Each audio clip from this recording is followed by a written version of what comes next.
വിശുദ്ധ റമദാനിൽ ഒരുപാട് നന്മകൾ ചെയ്യാൻ നമ്മൾ തയ്യാറായിരിക്കുകയാണ്. നമ്മൾ ആദ്യം ചെയ്യേണ്ട ഏറ്റവും വലിയ നന്മ പിണക്കങ്ങളൊക്കെ തീർക്കലാണ്. പിണക്കം നമ്മുടെ നബിക്ക് ഇഷ്ടമായിരുന്നില്ല. അള്ളാഹു നമ്മളോട് പിണങ്ങുന്നില്ലല്ലോ. നമ്മൾ എത്രയോ തെറ്റ് ചെയ്യുന്ന ആളുകളല്ലേ. അള്ളാഹു നമ്മളോട് പിണങ്ങുന്നുണ്ടോ? അള്ളാഹുവിനെ വിശ്വസിച്ചവനും വിശ്വസിക്കാത്തവനും അള്ളാഹു അനുഗ്രഹം ചെയ്യുന്നില്ലേ?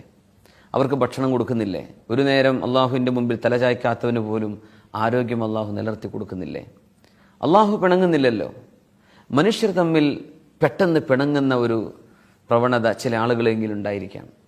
ഈ റമദാനിലെങ്കിലും, ഈ റമദാൻ മുതൽ അങ്ങോട്ട് മരണം വരെ പിണക്കങ്ങളില്ലാതാവണം.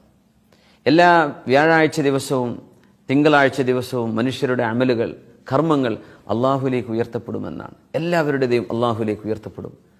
പക്ഷേ പിണങ്ങിക്കഴിയുന്നവരുടേത് ഉയർത്തപ്പെടുകയില്ല. നബി തിരുമേനി സ്വല്ലല്ലാഹു അലൈഹി വസല്ലം പഠിപ്പിച്ചിട്ടുണ്ട്. അവർ ഇണങ്ങുന്നവരെ, മിണ്ടുന്നവരെ അവരുടെ കർമ്മങ്ങൾ ഭൂമിയിൽ നിൽക്കുകയാണ് എന്ന് പറഞ്ഞാൽ അള്ളാഹു സ്വീകരിക്കുകയില്ല എന്നർത്ഥം. ലാ യജൂസു ലിമുസ്ലിമിൻ അൻ യഹ്ജുറ അഖാഹുൽ മുസ്ലിം ഫൗഖ സലാസ്. എന്തെങ്കിലും ചില കശപിശകളും പ്രശ്നങ്ങളും ഉണ്ടായേക്കാം. പക്ഷെ 3 ദിവസത്തിലേറെ 2 വിശ്വാസികൾക്ക് പിണങ്ങി നിൽക്കാൻ പാടുള്ളതല്ല. ലാ യഹില്ലു, അവർക്ക് അനുവദിക്കപ്പെട്ടതല്ല എന്നാണ്. നബി തങ്ങൾ പറഞ്ഞു, ഒരാൾ മറ്റവനെ കാണുമ്പോൾ അവൻ മുഖം തിരിക്കുന്നു, അപ്പോൾ ഇയാൾ മുഖം തിരിക്കുന്നു, അവൾ മുഖം തിരിക്കുന്നു, ഇവൾ മുഖം തിരിക്കുന്നു. അങ്ങനെ 2 പേരും മിണ്ടാതെ 3 ദിവസത്തിലേറെ കഴിഞ്ഞാൽ അള്ളാഹു സുബ്ഹാനഹു വ തആല അവർക്കത് അനുവദിച്ചു കൊടുത്തില്ല. തീർച്ചയായും അതിനെ സംബന്ധിച്ച് നാളെ ചോദ്യം ഉണ്ടായിരിക്കും. നബി തങ്ങൾ പറഞ്ഞു, ഖൈറുഹും അല്ലദി യബ്ദഉ ബിസ്സലാം.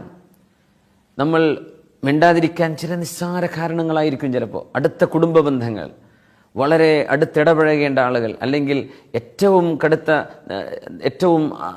നല്ല ബാധ്യതയോ കടപ്പാടുകളോ ഉള്ള നമ്മുടെ അടുത്ത രക്തബന്ധങ്ങൾ, അവരോടൊക്കെ എന്തെങ്കിലും ചില കല്യാണത്തിൻ്റെയോ സൽക്കാരത്തിൻ്റെയോ അവിടുന്ന് അത് പറഞ്ഞു, ഇവിടുന്ന് ഇത് പറഞ്ഞു, എന്തെങ്കിലും വീട്ടുകാർ അങ്ങോട്ടും ഇങ്ങോട്ടും പറയുന്ന കുട്ടികളുടെ ചില പ്രശ്നങ്ങൾ, ഇത് കാരണമൊക്കെ പിണങ്ങി നിൽക്കുന്ന വലിയ വലിയ ആളുകൾ. ആ പിണക്കം ഈ റമദാനോട് നിർത്തിയേ പറ്റൂ.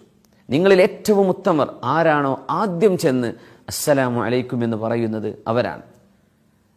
അവർക്കാണ് ഏറ്റവും വലിയ പുണ്യം. ആരാണോ തുടങ്ങുന്നത്, ഒരാൾ വന്ന് അസ്സലാമു അലൈക്കും എന്ന് പറഞ്ഞു നമ്മളോട് മിണ്ടാൻ വേണ്ടി വന്നാൽ അതിന് സലാം മടക്കൽ നിർബന്ധമാണ്. അതുകൊണ്ടാണ് സലാം പറയൽ സുന്നത്താണ്, പക്ഷേ മടക്കൽ നിർബന്ധമാണ്.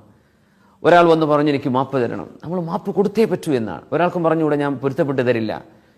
ഒരാൾ വന്ന് ചോദിക്കുകയാണ്, ഇന്നതൊക്കെ സംഭവിച്ചു പോയിട്ടുണ്ട്, മാപ്പ് ചെയ്തു തരണം, എനിക്ക് പൊരുത്തപ്പെട്ട് തരണം എന്ന് പറഞ്ഞാൽ പൊരുത്തപ്പെട്ട് ഞാൻ തരില്ല എന്ന് ഒരാൾക്ക് പറയാൻ പാടില്ല. തിരുനബി സല്ലല്ലാഹു അലൈഹി വസല്ലം തങ്ങളുടെ ആജ്ഞയാണ്, നമ്മൾ പൊരുത്തപ്പെട്ട് കൊടുത്തേ പറ്റൂ. ആദ്യം ആരാണോ സലാം പറയുന്നത്